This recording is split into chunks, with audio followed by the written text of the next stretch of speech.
adorando a Deus. Glória a Jesus, glória a Deus a honra, a Deus a glória, a Deus todo o louvor.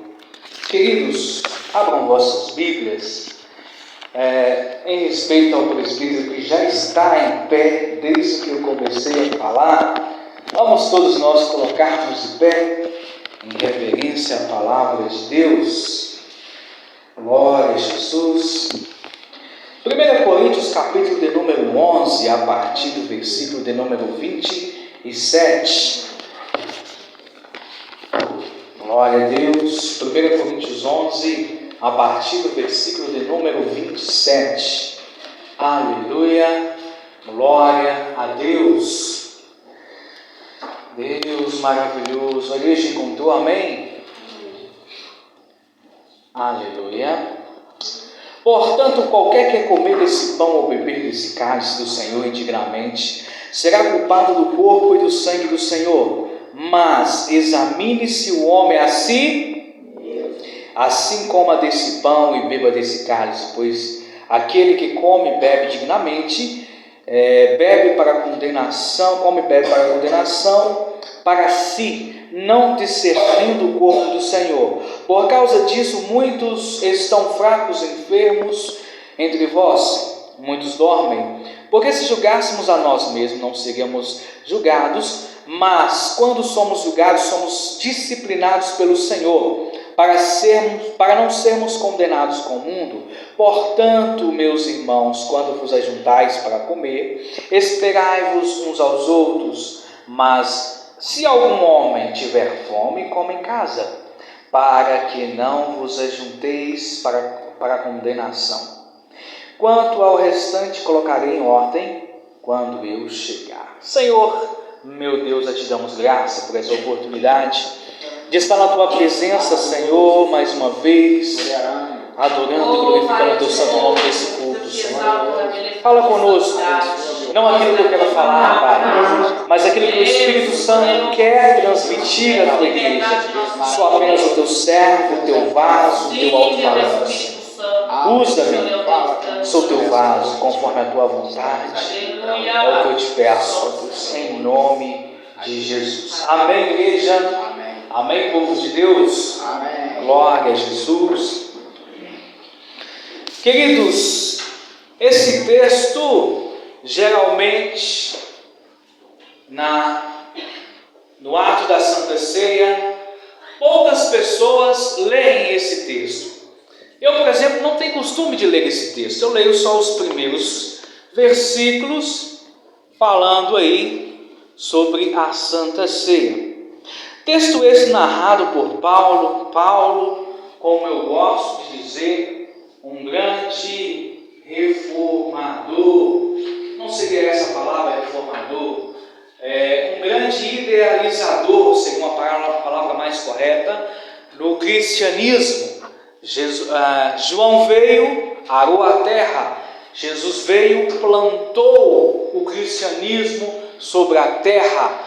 Paulo veio e adubou. Quando eu falo que Paulo adubou, Paulo foi o que trouxe as doutrinas bíblicas. Toda doutrina bíblica que nós temos como referência no Novo Testamento é de autoria divina na vida de Paulo. Jesus deu a Paulo todas as doutrinas que nós precisamos para os dias de hoje. É fato que existem ensinamentos que Paulo trouxe que não são para os nossos dias atuais. São ensinamentos culturais, ensinamentos locais, ensinamentos que eram daquela época, como exemplo, ósculos santos, como exemplo, o uso do véu, são ensinamentos para aquela época, não é para nossos dias de hoje. Mas, enfim, toda doutrina que nós aplicamos no cristianismo é de autoria ali de Paulo. Estão escritos nas suas cartas às igrejas ou cartas pessoais para algum pastor, a qual ele era o apóstolo desse pastor. Seria como se ele fosse presidente e tivesse alguns pastores sobre o seu comando, né, como Timóteo, como Tito, alguns ali que estavam na jurisdição de Paulo. Mas eu quero falar hoje baseado aí nesse versículo que eu até pedi aos irmãos para poder repetir comigo, né? Examine-se o homem a si mesmo. Eu quero tomar como base esse princípio. Examine-se o homem a si mesmo. Irmãos, nossa história, a história das nossas igrejas pentecostais, por assim dizer, a igreja pentecostal, ela nasceu, não assim, basicamente ela nasceu. A igreja pentecostal, um certo tempo, principalmente a igreja brasileira, no âmbito pentecostal, o início, o começo da igreja, eram igrejas mais rigorosas, eram igrejas mais doutrinárias, eram igrejas que cobravam mais do povo, eram igrejas que preocupavam-se com doutrinas que às vezes, algumas vezes, eram, digamos assim, um pouco que exageradas. Isso não pode, isso não pode, isso não pode, isso não pode. Ou seja, como que eu falo algo como exagero? Porque o que é pecado não muda. Princípio de pecado não muda. Comportamento, sim. Pecado, não. Exemplo.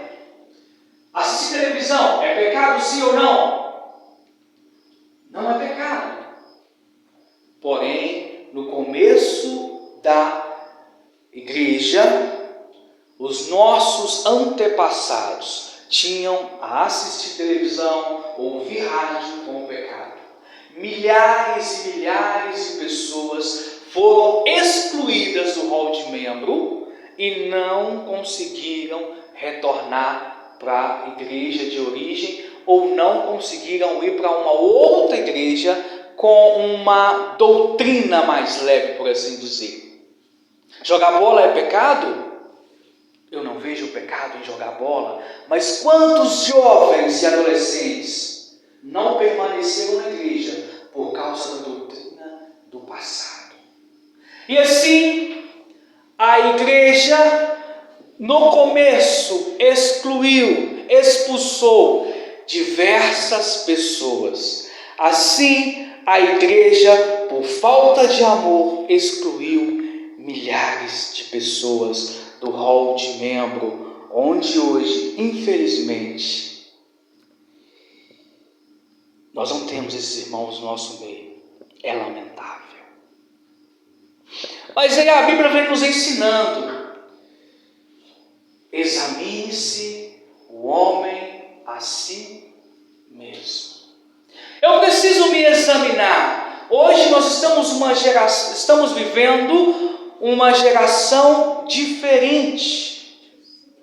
Hoje muitas coisas em que os nossos antepassados julgavam como pecado, hoje julgam-se não como mais pecado. Mas é preciso fazer um autoexame. Aquilo que eu estou fazendo agora é de Deus? Sim ou não? É preciso eu mesmo me julgar, fazer uma reflexão, fazer uma análise para ver se o que eu estou fazendo agrada ao Espírito Santo ou não agrada o Espírito Santo de Deus. Paulo então vem nos ensinando: examine-se o homem a si mesmo.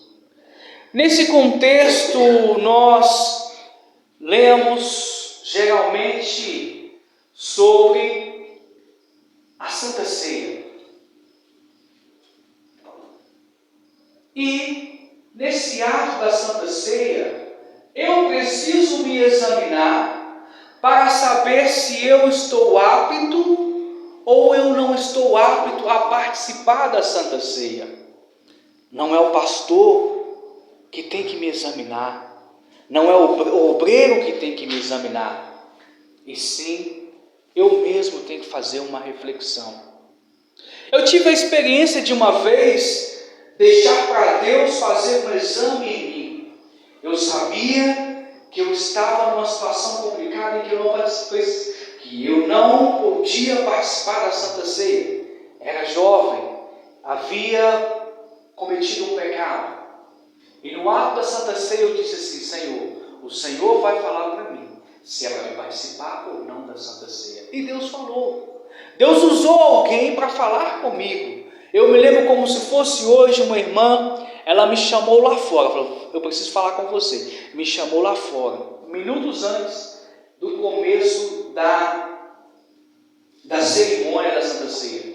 E a irmã disse para mim: eu não sei o que acontece com você, o que está acontecendo com você, mas Deus manda te falar que não é para você participar de Santa Ceia.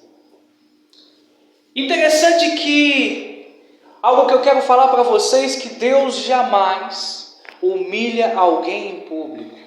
Deus jamais humilha alguém no meio do povo. Ei, meu servo, você está em pecado, não participe de Santa Ceia. Jamais o Senhor faz isso com alguém.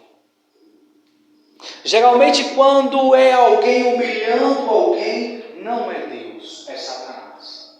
Porque Deus, o Espírito Santo de Deus, ele nos corrige. Você pode analisar que quando você está em pecado, o Espírito Santo te cobra para que você se conserte. Você fica com o coração apertado, você passa o dia inteiro agonizando, porque o Espírito Santo te cobra. Para que o Espírito Santo não cobre alguém, é preciso que essa pessoa esteja com a mente cauterizada, não mais definindo o que é pecado e o que não é pecado. Porém, o Espírito Santo não te julga, jamais irá te julgar por algo que você fez, ele te cobra. Quem te julga é Satanás, que começa a apontar: você errou, você não consegue ser fiel, você não consegue andar na presença do Senhor, você não consegue viver o Evangelho. Satanás nos acusa todos os dias, ele arma um laço.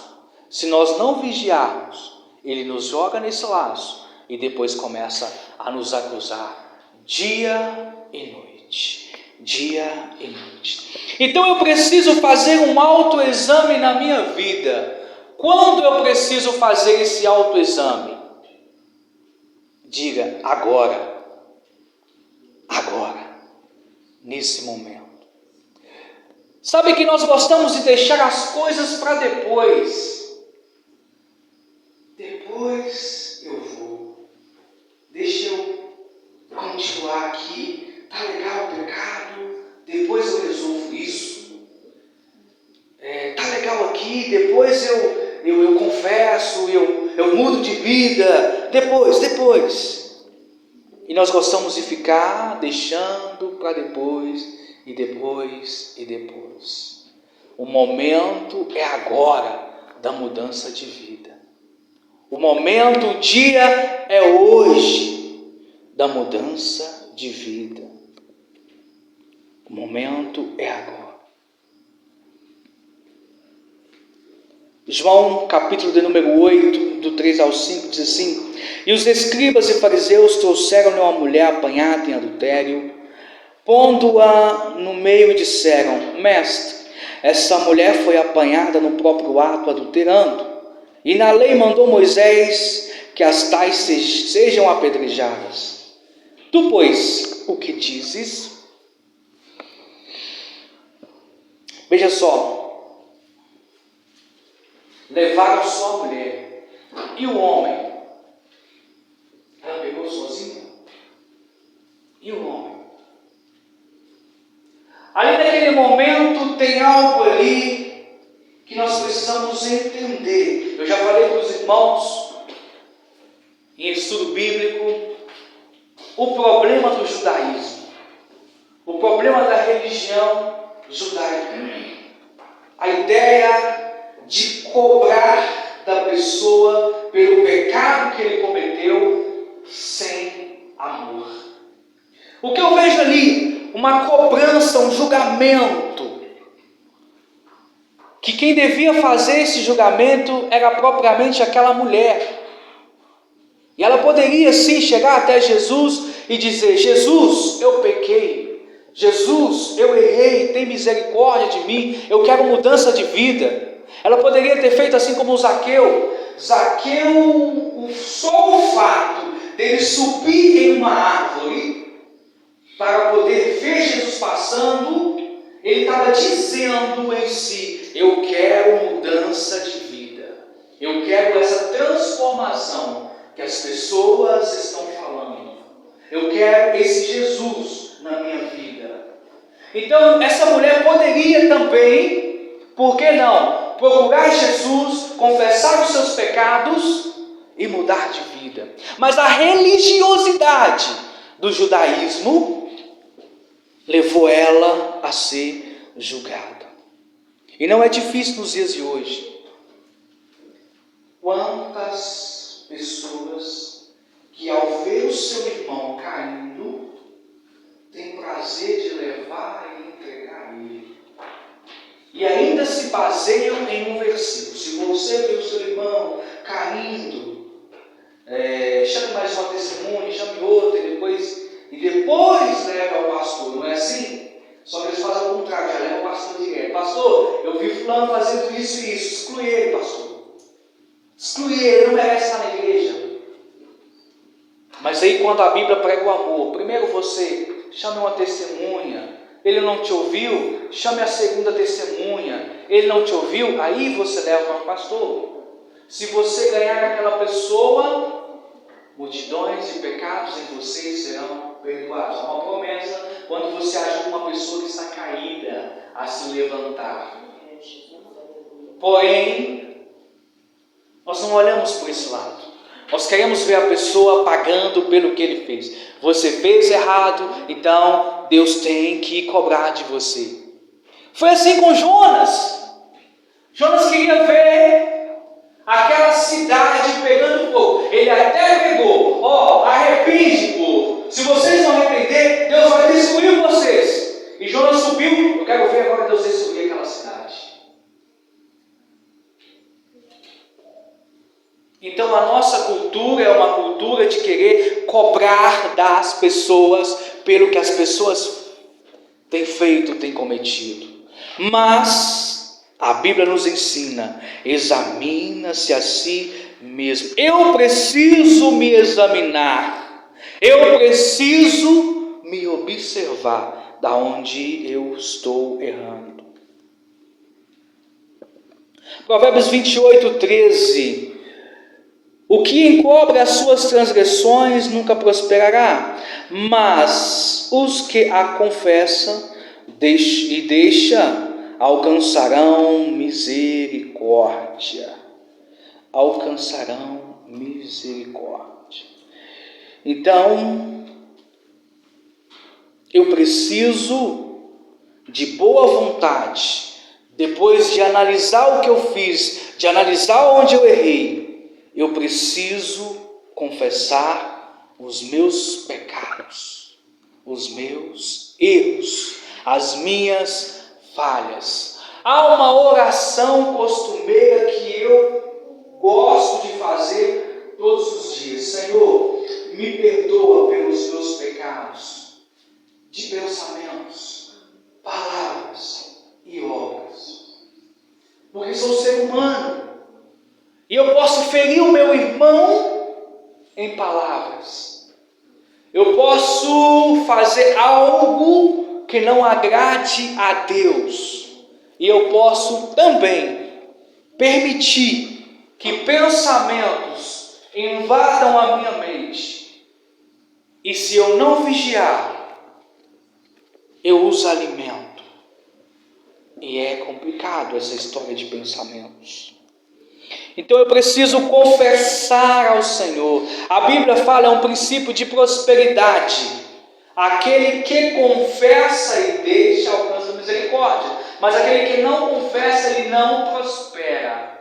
Eu não sei os irmãos, mas quando eu tenho algo para resolver na minha vida, enquanto eu não resolvo, eu não consigo continuar com a minha vida. Isso trava a minha vida. Toda vez que eu tinha um pecado que eu tinha que resolver perante Deus, perante alguém, enquanto eu não resolvia, aquilo travava a minha vida. Eu não conseguia dar um só passo, porque realmente nos trava. E quando a Bíblia fala de prosperidade, nós gostamos de julgar que prosperidade é só bens financeiros, mas prosperidade vai além de bens financeiros. Quando você tem uma vida saudável, você é próspero. Quando você tem a parte financeira bacana, você é próspero. Quando você tem amigos fiéis a você, você é próspero. Prosperidade não requer só vida financeira, em todas as áreas. Se tiver bem, você pode se considerar uma pessoa próspera diante do Senhor. Mas é preciso confessar os pecados para que a sua vida se deslanche. Já existem pessoas, você pode observar, existem pessoas que ao longo da vida vão acumulando problemas. Erra com um, não pede perdão, não perdoa. Alguém erra com ele, não perdoa. Aí passa um ano, passa 2 anos. Toda vez que ele vê aquela pessoa, ele diz: fulano errou comigo há 10 anos, há 20 anos, e não libera perdão. E a pessoa não consegue prosperar na vida, porque tem algo amarrando a vida dela. Enquanto ela não resolve aquilo, a sua vida não deslancha, a sua vida não prospera. Porque tem algo que ele precisa resolver, tem alguém que ele precisa liberar perdão, tem alguém que ele precisa pedir perdão, para que a sua vida continue. Enquanto a pessoa não consegue resolver aquelas coisas, aí as situações acontecem na vida daquela pessoa, como ansiedades, crise de ansiedades, depressão. E aí o inimigo aproveita e coloca a opressão. E essas situações levam a doenças que passam de psico para patológicas. Quantas pessoas alcançam aí uma cólera, depois de uma depressão, pegam uma cólera, pegam um câncer estomacal e outras doenças mais, por causa de uma falta de perdão, por falta de confessar um pecado, por falta de resolver a vida em questão de um pecado. É preciso mudar de direção, confessando e mudando a vida. Tem que ter profundidade. Malaquias 3, 7 a 9 diz assim: Desde os dias de vossos pais vos desviaste dos meus estatutos e não os guardaste. Tornai-vos para mim, e eu tornarei para vós, diz o Senhor dos Exércitos.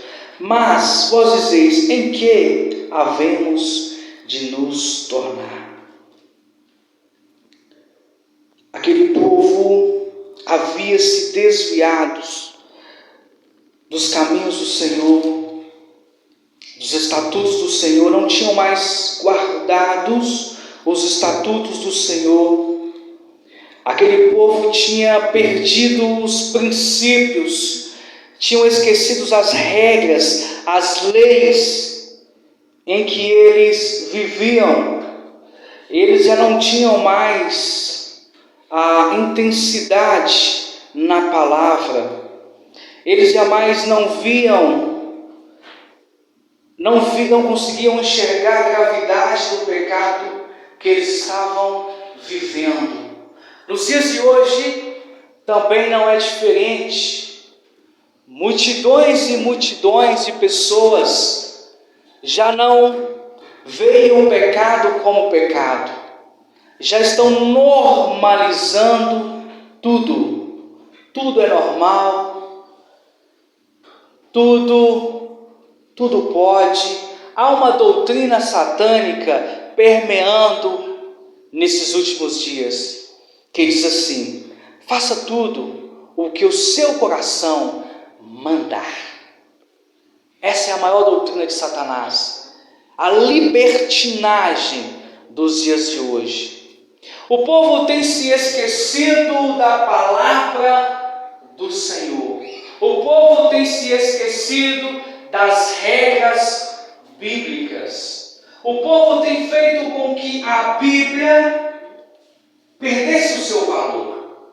Há nos dias de hoje uma ideia permeando em nosso meio da reforma da Bíblia, da nova Bíblia, da atualização da Bíblia. Daqui a uns dias, toda a Bíblia que estiver sendo por aplicativo no celular será obrigado a receber uma atualização. Atualização demoníaca essa. Atualização onde, vamos fazer aí, dizem segundo a inteligência artificial, fazer uma Bíblia que não fere as ideologias desse mundo. Tirando as partes em que são pecados, como por exemplo, hoje, aí, se você falar isso contra o grupo do LGBT, você pode ser processado. Eles têm todo um aparato das leis para legalizar. E assim então, eles querem reformar a Bíblia. Não diferente do que acontecia naqueles dias, onde Malaquias vem falando: tornai-vos para o Senhor.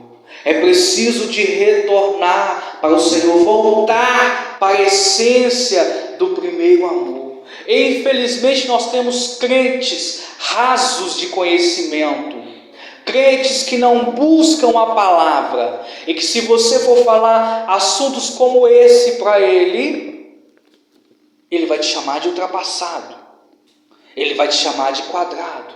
Em pleno século 21, você ainda acredita nisso?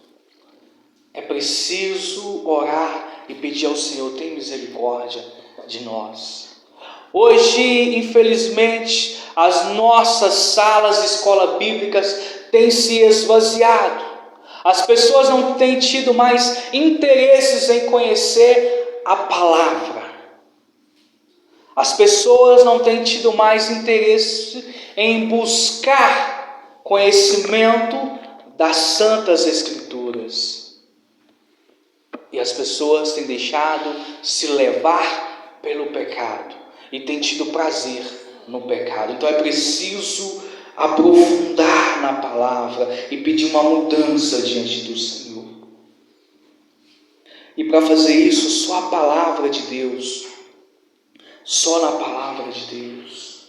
Hebreus 4:12. Porque a palavra de Deus é viva e eficaz, é mais penetrante do que qualquer espada de dois gumes, que penetra até a divisão da alma e do espírito, e das juntas e medulas, e é apta para discernir os pensamentos e intenções do coração. É preciso examinar com temor a palavra. Onde eu sei o que eu preciso mudar, onde eu sei o que eu preciso de mudar na minha vida, é pela palavra. Um dia eu ouvi uma frase que eu achei muito interessante. Alguém disse assim: ao ler a Bíblia, descobri muitos erros, todos em mim. Fantástico, não? Então, através da palavra, o Senhor me mostra como eu devo me comportar. O Senhor me mostra o que eu devo fazer. Eu, por várias vezes, já abri a Bíblia e falei: Senhor, fala comigo. E o Senhor falava o que eu estava precisando. Mas cuidado, não faça isso. Vai que você diz: Deus fala comigo, você abre um versículo: morrerás e não viverás. Aí vai te deixar trêmulo. Mas o fato é que Deus fala conosco. Ao estudar a sua palavra, eu começo a entender a sua ética, a sua moral. Eu começo a entender aquilo que eu preciso aprender está na palavra de Deus. A palavra de Deus tem que ser a minha base de regra, de fé e de prática. Ao observar esse mundo, o mundo não usa a Bíblia como regra de fé e prática. Eles usam antigos filósofos, eles usam diversos outros personagens como regra de vida e prática, mas não a Bíblia. A Bíblia é viva, é eficaz. Interessante que há mais de 2000 anos atrás, escrita o que está passando nos dias de hoje. Ela é o livro mais atualizado do momento. Ela não precisa de atualizações. Ela já é atualizada. Ela já é atualizada. É interessante que há uma falácia aí fora, que quando os cientistas chegam com uma novidade e contam, olha, descobrimos isso, os teólogos já sabiam, porque está na Bíblia. Quando alguém diz que a Terra é redonda, primeiro eles batiam na tecla que a Terra é quadrada. E depois a Terra é redonda. A Bíblia já falava há muito tempo. Quando os cientistas chegam, o povo de Deus já tem essas informações há muito tempo. É pela palavra, é pela luz da palavra. Onde que eu sei então dos meus erros? Onde pode apontar os meus erros? A palavra de Deus, ela é a luz. E quando a luz chega, as trevas têm que ir embora. A luz, a palavra, ela é luz, ela é lâmpada. Eu preciso me examinar, eu preciso confessar através da Bíblia, e é sem piedade. Eu não posso ter piedade de mim mesmo quando for confessar os meus erros e pecado.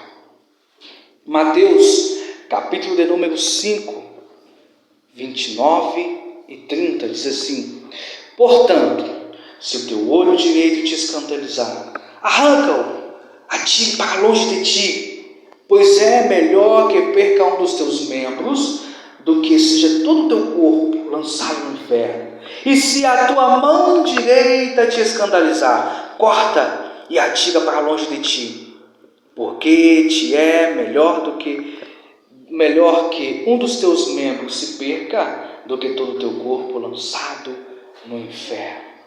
Eu preciso viver uma vida sem piedade quanto aos meus erros. Faça uma análise. O que está te tirando da presença do Senhor? Onde você está mais pecando? É preciso arrancar para longe. São as redes sociais, Facebook, é o Instagram, é o TikTok. Onde estamos mais errando? É preciso arrancar. O que é arrancar? É tirar para longe, sumir, consumir, destruir. Não quero mais. Para que se tenha uma vida diferente, para que se viva uma vida de santidade. O que está fazendo você perder a comunhão com o Senhor? O que está fazendo você perder a essência do Espírito Santo na sua vida? Quando fala arrancar o teu olho, arrancar partes do corpo, literalmente, nós não vamos arrancar os nossos olhos, precisamos dele. Mas se preciso for, que seja arrancado. Mas a pergunta é: o que está nos tirando da presença do Senhor? Aonde nós estamos mais pecando? Qual tem sido a raiz do nosso pecado?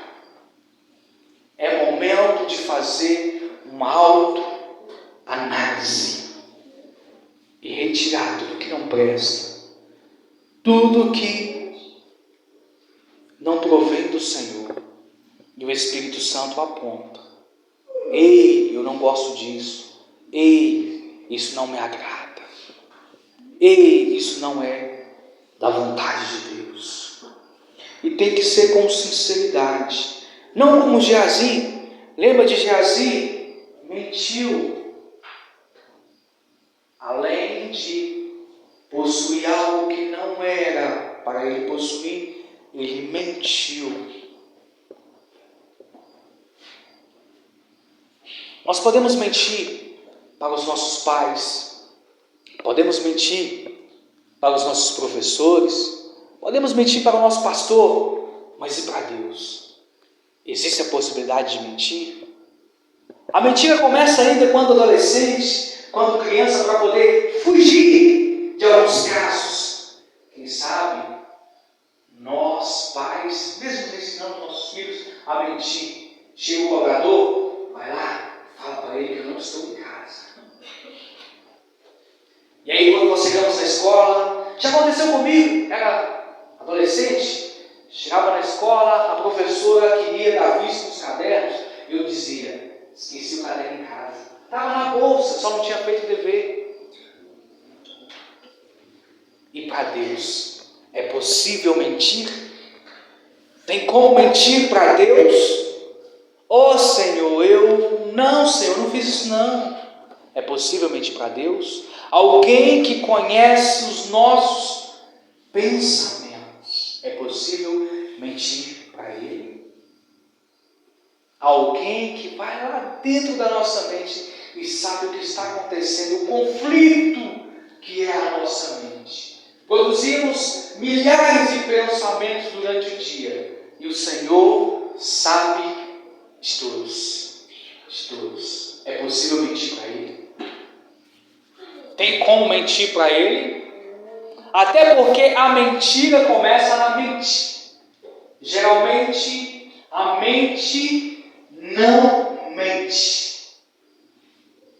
A mente não mente. A mente programa o corpo para mentir. É uma programação. Assim como Ananias e Safira, eles combinaram. Primeiro começa na mente. O que nós vamos fazer? Bom, vamos chegar lá e vou falar dessa forma. Então é uma programação. Mentir é uma programação para poder fugir de uma responsabilidade. É possível mentir para o Senhor? É preciso ter sinceridade. Senhor, pequei, errei, vacilei, tem misericórdia de mim. Tem compaixão da minha vida. E orar ao Senhor, pedindo a Ele para que sondar a nossa vida. Diz assim, Salmo de número 139, 23 e 24. Sonda-me, ó Deus, conhece o meu coração, prova-me e conhece os meus pensamentos, e vê se há em mim um caminho mau, guia-me pelo caminho eterno. Precisamos pedir ao Senhor para nos sondar, precisamos pedir ao Senhor para poder nos analisar. O que é uma sonda?